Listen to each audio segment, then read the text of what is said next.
कैसे कैसे लिखा है। चौपाई में एकदम लिखा था ना, चौपाई में जमाने वाली चौपाई थी। जिस दिन मोह से सोच आती सुनना हम वाला पुरुष गल बल रूप निहाला। ये चौपाई कहा सुगीर कहता था, आज हमें जम गई।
आज आप उस्ताद जी का सम्मान करने जा रहे हैं, ये बहुत खुशी की बात है।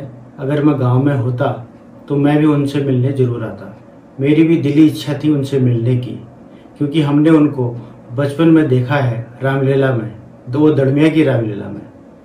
उनका अमूल्य योगदान हमें आज भी याद है, क्योंकि वो रामलीला ही नहीं, वो थी एक पाठशाला, वो संस्कारों की पाठशाला थी, जहाँ हर बच्चा जान जाता था बचपन में ही पाप पुण्य का लेखा जोखा, असत्य पर सत्य की जीत, वो संस्कार सब उस रामलीला से मिलते थे।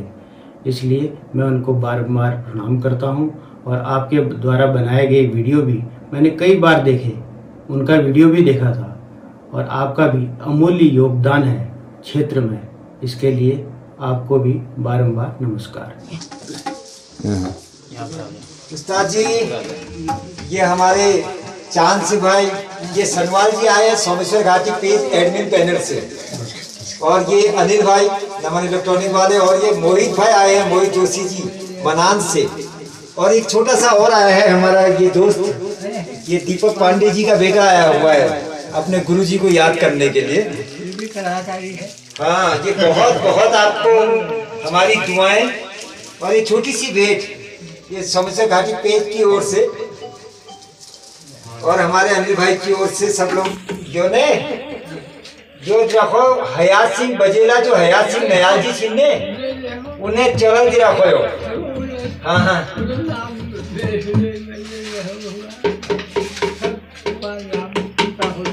बहुत बढ़िया। ये शंकर सिंह नयाल जी जो एसआई है इस समय भीमताल में थाने में, और वो हैं बजेल गांव के। ये मोहित भाई जो है, ये मनान वाले मोहित जी, मोहित जोशी जी मनान से आए हैं। ये हमारे मित्र विनोद उपाध्याय जी ने भेजा आपके लिए। ये विनोद उपाध्याय जी से ना, माधवानंद उपाध्याय जी नाथ गिरीश मेहरा जी, तो कोटलीवाल सिंह जो मोहन सिंह मेहरा जी ने क्या कोटली मोहनदा हमारे जो रामलावा उकरची, उन्हें भतीज सिंह भतीज, सभी लोगों का बहुत धन्यवाद। आज के शुभ अवसर पर उस्ताद जी से मिलने के लिए हम यहाँ पर आए हैं। जितना भी हमसे संसाधन जुटता था, जो भी खुशियाँ हम उनको दे सकते थे इस उम्र में, नहीं तो अभी वो हारमोनियम प्ले करते हैं, लेकिन उनकी स्थिति अब काफी दयनीय है, काफी तकलीफ में है। आप समझ सकते हैं। केवल का तो रोल खेलता ही था, साथ में मुझे एक और रोल अच्छा लगता था, वो था बंदीजन का, जो सीता स्वयंवर में जो धनुष के बारे में राजाओं का स्वागत करते हैं, तो राजाओं को संबोधित करते हुए वो जो धुन गाते हैं, इसी की कुछ यादें अपने उस्ताद जी के बड़े बेटे गोविंद उस्ताद जी और ये छोटे नाती हर्ष जो हम आगे इस पीढ़ी को, इनकी यादों को हमारे बीच में रखेंगे, उनके साथ मैं पेश कर रहा हूँ।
की संगत की है तो मैं भी एकदम एडजस्ट नहीं कर पा रहा हूँ। बहुत बहुत शुक्रिया आपका। फिर भी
मालकोस में है ना, क्या बात है, क्या बात है। बहुत घूंगू बात मेरा नाची रे हरी दर्शन को सब मालकोस में आ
उनका दामन रहेगा क्यों खाली, आपका दामन जो थाम देते हैं, आपका दामन जो थाम लेते हैं, हम तुम्हारा ही नाम लेते हैं, सुबह लेते हैं शाम लेते हैं। बाकी जीवन में क्या मिला ये सफलता की निशानी नहीं है, हम दे क्या पाए, हम समाज में अर्पित क्या कर पाए, ये सबसे बड़ी बात है। मैं शुक्रगुजार हूँ कि सब लोगों के इस आयोजन की वजह से मैं यहाँ पर आ पाया, इनके हौसले की वजह से आ पाया। जो कुछ भी हम लोग या मेरे जो मित्र हैं बाहर, तो वैसे तो मैं सबसे कह भी नहीं पाया, उतनी एनर्जी मेरे पास भी नहीं रहती क्योंकि घर के हालात थोड़ा सा विपरीत है, लेकिन फिर भी जज्बा रखता हूँ कि हमेशा किसी न किसी तरीके से मनोबल उसका बढ़ा सकूँ। और यही मैं कोशिश करने आया था कि इस परिवार के, क्योंकि इनको भी काफ़ी तकलीफ है, लेकिन इस परिवार के मैं यहाँ पर आया और इन परिवार की जो नई निशानियाँ अभी ये हर्ष है पीछे तबला वाला, ये बच्चा बहुत जेंटिल है और ये भी मेरे ख्याल से आगे उस्ताद जी की जो ज्ञान दिया हुआ है उसको बखूबी लोगों के बीच में लाएगा और इस जो धरोहर है इसको बनाए रखेगा। यही आशा के साथ एक बार फिर से मैं अपने साथियों के साथ शुक्रिया अदा करूंगा कि इन्होंने इतने दूर से आकर, मोहित भाई हमारे मनान से आकर, सनवाल जी जो कि इतने दूर से आकर, अनिल भाई का तो सभी कामों में सहयोग रहता है, मैं विशेषकर अनिल भाई का शुक्रिया अदा करूंगा कि हर आयोजन में मेरे हर हौसले को बढ़ाने में जितना भी मैं इनको प्लानिंग बनाता हूँ तो हमेशा उसमें तैयार रहते हैं। के आसपास जो लोग भी रहते हैं, जो भी तकलीफ शुदा लोग हैं, जिनकी वजह से हमें कुछ ज्ञान मिला होता है, मैं आपसे निवेदन करता हूँ प्लीज उनका हौसला बढ़ाइए, क्योंकि एक समय ऐसा आता है कि सभी को तकलीफ आती है। हमें पुरानी याद रखनी चाहिए कि जब उस्ताद जी हारमोनियम में अंगुलियां बिखेरा करते थे और हम जमीन में बैठ गए बिल्कुल एक टक कह जैसी बिल्कुल, और गाँव में जब अच्छा जगह तो सारे नानतीन इकट्ठा है जैसी।